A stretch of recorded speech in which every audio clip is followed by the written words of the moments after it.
I'm the teacher who married a second grader. I was already married, had 4 children, and fell in love with the 8-year-old student. Yes, you heard right.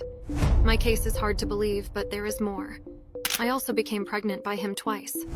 This criminal story is full of layers, and I will explain everything in detail here. I'm Mary Kay. I was 34 years old when it all happened, and I was a teacher in Seattle in the 90s. The victim, Willie Fulau, a 12-year-old boy when he became a father for the first time in 1997. To understand this case, I will tell you more about myself. I was born in 1962 in California. After finishing school, I entered Arizona State University, and there I met and became close to Steve Letourneau, who would later become my husband. During college, I became pregnant with Steve, and in 1985 we got married and moved to Alaska. We spent some time there, but soon we moved back to Seattle.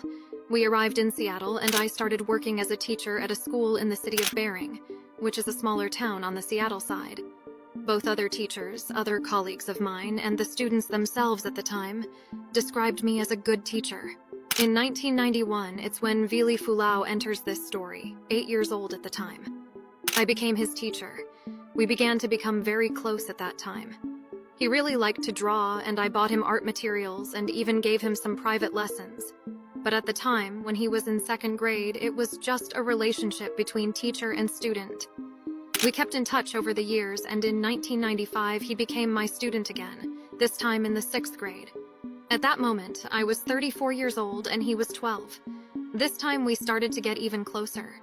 He also got close to my children and also to my eldest son, who was of a similar age as Willie. At the same time, my marriage with Steve was in crisis. We both had relationships outside of marriage. Willie, who was a 12-year-old child at the time, would have bet $20 with a cousin, saying that he would be able to sleep with his teacher. And this happened for the first time a few days before his 13th birthday. At that moment, I committed the first crime. And this went on over the next few months. I simply fell in love with him. At the beginning of 1997, the story begins to be discovered. My husband, going through my things at home, discovered little love letters that I had written to Willie. As soon as he discovered these letters at home, he told a relative, and that relative immediately called the school and reported everything. The school principal and the other teachers were obviously shocked when they discovered everything. They spoke to me and reported it to the police, and I was immediately arrested. And that's when the revelation comes that I was already pregnant at that moment, 6 months ago. This spread throughout the country. No one believed it was a real case due to the sheer size of the absurd